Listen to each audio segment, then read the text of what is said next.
White, pinatulpo si Boy Tapang. So what's up mga ka-TV? So today meron na naman tayong pag-uusapan na viral video na kung saan pinatulpo na ni Cherry White si Boy Tapang. So tingnan natin kung ano yung magiging reaction ni Senator Rafi dito. Para mapagbati sila. If it means that we have to spend our own resources, sarili kong pera, or gagawin po namin yan. Para magkabati. Yun. Ngayon, Ang sinasabi po, si Sherilyn Gonzaga o mas kilala sa Cherry White. Lumapit po sa atin si Cherry White para ireklamo ang kanyang boyfriend na sinasabi po na mas kilala sa Boy Tapang. Ayan.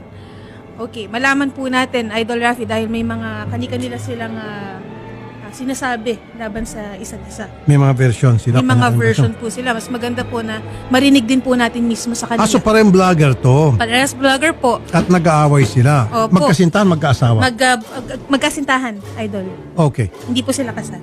Alright. So Opo. live-in. Live-in lang po. At ipagbatiin natin kung ano yung problema, di subukan natin paayusin. Tulad mga ginawa natin mga nakarang araw hanggang ngayon. Opo. At meron tayong video. Sige. Panoorin po natin.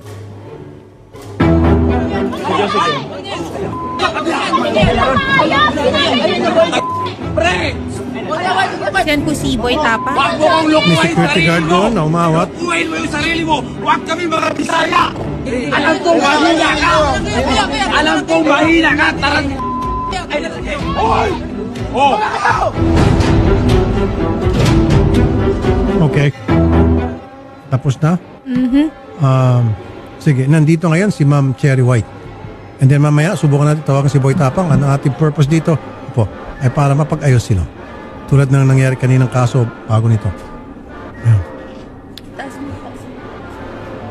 Kinakabahan si Ma'am Cherry White. Balik sila sa sorry. baba, sir. Sorry po. Bigla kayo na isa lang. Sabi ko, bago mag 3 o'clock, sorry na, medyo na-pa-extend yung kanina complainant. Sige. Magandang hapon po, Ma'am Cherry White. Hello po, magandang hapon po. Nasabi na po sa amin kanina ni Sherry yung problema at susubukan po namin, tingnan namin kung pwede natin maayos pa to. Gaano kayo katagal na po magkasintahan ni Boy Tapang? Start po nung December 13. Dito lang po, bago lang. 1 year, wala pang 1 year, Wala December po. 13. Okay. Well, sa akin naman po yun, kahit papaano, December, January, February, 3 buwan na kayo. Yan mo bang pinag-ugatan ng away ninyo? Ito po kasi yun eh. Pinagbintangan ako na nag-hack po daw ako ng Facebook. Nahinak ko daw po yung Facebook, which is nung isang gabi po, akala niya hinak ko yung Facebook niya, pero lahat po ng Facebook nag-log out. Nag-message siya sa akin na ipapatulpo daw po niya ako. Okay. Ngayon, yung conversation na yun, syempre naaligaga ako. Ngayon, pinost ko. Pinost ko po yung convo na ipapatulpo ko. Tapos, bigla na lang siyang nag-live sa Facebook niya. Nagsalita po siya ng mga kasiraan about sa akin. Katulad po ng walker ako, magulang ko po, adik, may matanda daw po ako. Yun po yung mga sinabi niya sa akin sa live. 1 hour po siyang naka-live. Pero pagkatapos niya, nag-usap na ho ba kayo, ma'am? Hindi po. Okay. Hindi mo natanong sa kanya ba't niya nagawa yon? Wala ba siya yung pagsisisi or pag nag-post later on na bakit niya nagawa yon? O hindi ba siya nag-reach out at gusto makipagbati? Wala po eh. Bakit siya pa magpapatulpo Ayun nga po eh. Hindi ko maintindihan bakit ako pa ipapatulpo kasi may ebidensya daw po siya na pinapahack ko yung account niya, yung Facebook niya. anong ebidensya pong hawak niya? Hindi ko po alam. Nung gabi po yun, lahat yun nag-log out yung Facebook. Pero kung kayo po ay magkasintahan, ba't kinakailan pa i-hack yung kanyang Hindi ko nga po account? alam. Hindi ko po gawain yun. Pero yan po iba na-explain mo na sa kanya. In-explain ko po, pero sunod-sunod yung rant niya sa akin. Sabihan niya pa ako ng bad words na, ulul ka, alam ko ikaw may gawa nito. Pero, nung time na po yun, lahat ng Facebook nag-log out. Okay. At ito naman, ito. Nagkaroon po talaga ng down po ang meta po nung araw po na yun. Facebook, Messenger, and Instagram po. Yung po Nag-down ba, po talaga. alam niya at nasabi sa kanya? Hindi ko po alam. Pero nung time na po na yun, sinabi ko sa kanya yun na paanong hinahack, nagko-content kami dito na na-log out lahat ng Facebook. Sabi niya, ulul ka, ikaw lang gagawa nito, alam ko yung ginagawa mo. Pero ano motibo para gawin niyo sa kanya? Hindi niyo ba na ipaliwanag sa kanya na ba't ko gagawin yun? Ba't kita i-hack? Sir, puro bad words po yung sinabi niya. Ako, kalmado lang. Sabi ko, hindi ko gagawin yan. Nandito po yung conversation sa akin. Pero sa palagay niyo po, bakit niya naisip yun? Marami Siguro nang po pwedeng dahil po pagbintangan. galit siya. Galit siya? Bakit po siya galit Sir, sa inyo? matindi magalit yun, nakakatakot. Kaya nga boy tapang eh. Opo, nakakatakot talaga. Dapat prepared ka na kung makipagrelasyon ka sa kanya. Hindi, kaya nga po Alam mo naipag-iwalay dapat- na ako eh. Ayaw niya. Ayaw niya. Siguro give it a try. Kasi siyempre ma'am, nung pinasok mo relationship with him, alam mo kung ano yung karakter niya, pagkatao niya. Dapat tanggap mo Sir, niya, nung ready nagkakilala ka. kami, hindi po siya ganun. Sobrang lambing niya. Sobrang bait niya. Okay, maganda yung sinabi mo. So, Opo. ano sa tingin mo ang dahilan nung sobrang bait niya, sobrang lambing niya, biglang nag 360 degrees? Sir, selos. Ayun. Yan Selos. sinasabi nila, huwag ka kasing magkaroon ng kasintahang maganda. Oo, di ba?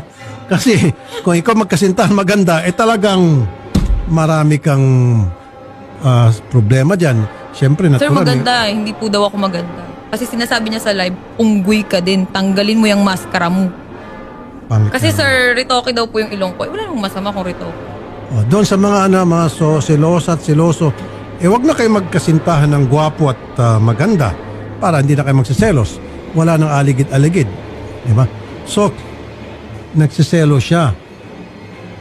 Baka naman may pagbasihan man para maging fair. Baka naman may pagbasihan yung pagsiselos niya. Sir, ito nga eh. Pilit kong sinasabi noon sa social media, ilabas mo kung anong dahilan ng hiwalayan natin. Bakit hindi mo malabas? Kasi sir, ayoko magsalita eh. Masisira siya. Hindi, pero ma'am, kasi wala siya rito. Subukan natin tawagan. Yung bang, okay, dati malambing siya. Sabi niya, sweet. Sobra. O, Para siyempre, akong prinsesa. tama lang yon. Usually, ganun talaga pag naniligaw. Pag tumagal-tagal na, hindi naman lahat, medyo pa yung pagbabago. Pero, what led to it? Ano po yung mga nagawa mo sa tingin mo sa kanya na para naging ganun po yung kanyang pag-aasal na ngayon sa inyo? Kasi ganito po yan eh. Nag-start yan pati dun sa ano. May nagpa-picture sa akin sa Alcoy, sa Cebu. Nag-away po kasi kami that time. Lagi kami nag-aaway. Laging punto selos. Siyempre ako nagselos din ako. Pero yung pinagsiselosan ko nasa lugar. Okay. Nasa Ano po yung sa Tapa. Cebu? Yung sa Cebu, sir, ganito yan eh. Meron din kasing lumabas sa video po na nakita ko. Pero hindi po siya yung sinaktan ko. Opo. Yung mga kaibigan niya. Sir, dinipensahan ko po kasi yung sarili ko. Bumaba ako dun sa resort, nakapanty ako, nagsiswimming po ako nun that time. Tapos, pag akyat ko, galit na galit siya. Sabi niya sa akin, hinawakan niya yung kamay ko agad. Nakaganyan ako, sir. Hinawakan niya po yung kamay ko, tapos yung kaibigan niya, 4 na lalaki. Habang hawak niya ako, naka-video sila, nasa kalsada po kami, may video ako. Nasa kalsada sila, nakipag-sex ka doon? Ginaganyan niya ako, nakipag-sex ka dyan sa baba? Anong ginawa mo dyan? Sabi ko, mga followers, nagpa-picture sa akin, anong masama? Doon na siya na-trigger. Nagselo siya, yun. So, may Galit na nagpa-picture galit sa yung mga followers, pinagselosan niya po yun. Opo, yung mga taga Cebu. Doon po sa lugar na yun. Natural lang po sa ating mga vloggers mag-isiguro sa kanya pag may nakikita mga followers nagpapapicture. Hindi niya po naunawaan yun. Bakit wala ho ba nagpapapicture sa kanya? Madami din. Oh, at ikaw, nagsiselos ka ba pag may nagpapicture sa Hindi kanya? po.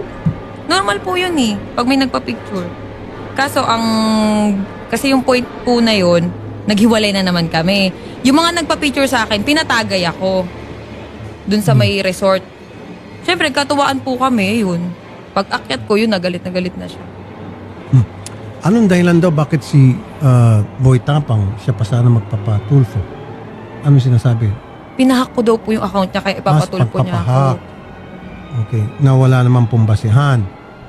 Okay. Kayo ho ba willing, ma'am, na pagbatiin ko na lang kayo? Hindi po. Ayaw mo na. Sayang naman po yung 3 buwan. Ay, hindi po. Hindi ako manghihinayang dun. Anong dahilan ba't nandito po kayo ngayon? Gusto ko po kasi sabihin sa kanya na kasi sa social media po tinitira na yung yung mental health ko talaga. may mga nagbabanta din. Tapos, hindi na ako makatulog ng maayos sa lahat ng sinasabi ng tao. Ganyan pala yung babaeng yan, may matanda. Kasi yung sinasabi niya pong matanda, tatay po ng anak ko yun. Na 40 years old plus. Yun yung sinasabi niya na matanda ako. Tapos ito Pero tanong lang, okay. Yung ba na isabi mo sa kanya bago kayo nakipagrelasyon sa kanya na ako ay merong anak at ang tatay nito ay alam niya buntiso? po yun. Okay, so dapat hindi niya na sinisingil siya yon. Dineklara niya yun sa kanya. Okay. So ano pa po yung kanyang hinaing? Sa social media, yung mga luxury bag ko daw po ay galing sa sugar daddy. Yun yung sinasabi niya. Na pinost ko, galing po yun sa sarili kong pinagpaguran yun. Yun yung ko kasi may mga nagko-comment sa akin, ang bag mo galing naman yun sa sugar daddy mo. Siyempre, nasasaktan ako, sir. Yung mga ganun na, nadadamay din po yung anak ko sa mga comment. Kaya sabi ko, daanin, hindi po ako sumagot sa Facebook. Gusto ko daanin na lang namin sa... Okay. Kasi ma'am, ito, kung talagang hindi kayo magpag-ayos at lumalato, kung yun po yung naitabi nyo o na screenshot nyo, yung mga pananalita na hindi totoo, pwede cyber libel natin. Kung sino man yung gusto nyo, may kagagawa niyan. Lalo yung sinasabi na ikaw ay walker, ikaw ay ganito, ganon, na below the belt po yun. Saka po yung nanay ko, tsaka yung tatay ko, sinabihan niya ng adik. Yun po, pwede natin makasuhan ng cyber libel mga yon. Nandun ho na preserve nyo yung mga post na yon. Hawak nyo pa po. Opo, may video. Sinend ko na po. Pwede ho kayo mag-cyber libel kung tutuusin. Pero habang maaari sana maiwasan natin, mapagbati namin kayo. Hindi po mangyayari yun. Kilala ko yun eh. Okay? So, at least kayo po yung nakapagsalita na sa amin. Pag siya'y pumunta rito, alam na namin kung anong gagawin. Siya nga pala, kanina pala, maalala ko, yung lawyer po ni Boy Tapang gusto ata makipag-usap off-air. So, willing ho ba kayo pagkatapos nito, pag-usapin naman kayo off-air. Sige Meron po. atang gusto sabihin yung lawyer. Siyempre, yung lawyer siguro, alam niya na pwede ka mag-cyber libel doon sa mga sinasabi mo. Pero ikaw ba, walang sinasabi masasama kay Boy Tapang? Nagmura po ako kasi away namin yun eh. Nagmura po ako dun sa sa bahay ni Yeah, record pero niya. yung bang pinost nyo po na may sinabi kayong mga libelos, mga Ay, wala po. malisyosong mga panalita, wala. Walang cyber libel. Kasi sa alam inyo. ko po yung mangyayari. Kaya hindi po ako sumagot. Pero yung mga tao pong nagsalita ng mga hindi maganda laban sa inyo, paninirampuri, yun po, pwede tayo mag-cyber libel. Tutulong po kami. Okay? Sige po. Si Boy Tapang daw, mamaya na lang daw magsalita. May Actually, sir, panawagan. may post po siya sa Facebook 20 minutes ago kanina po. Kakagising ko lang, excited naman to. Kalmahan mo, alam ko, pangarap mo yan umabot sa Tulfo kagaya ng pag-utos mo kay Canada Girl dati. Asa na ang tawag, inihintay ko. Pero tinatawagan natin, sir, wala pong sumasagot po. Saan? Pupuntahan na lang daw po si Boy Tapang.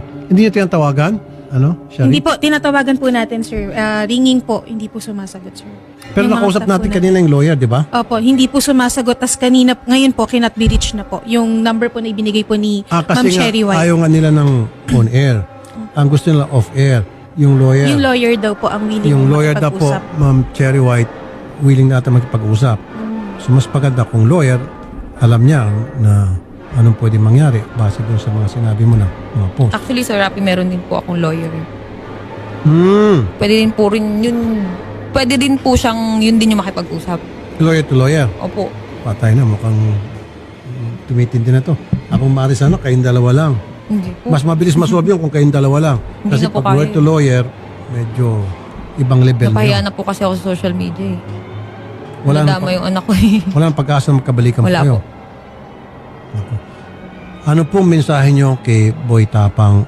Huwag ho kayo magsalita ng mga masasakit. Alam ko po yun. Alam ko. Sige. Sir. Kasi Ano? sa Facebook ko nga po, hindi ako nagsalita ng di maganda. Dito pa po kaya. Sige po, ano po yung mga gustong sabihin sa kanya? Nanunod po siya malamang kasi kinatbilis na po siya, pinatay niya yung cellphone. Ano po ang gusto niyong ayan po, tingin sa camera. Mensahe niyo po sa kanya. Wala. Good luck. Yun lang. Good luck. Good luck sa'yo. Good luck sa atin. Yun lang po. Yun lang po. Siya yung subukan natin na on air. So lawyer mo, pag-usap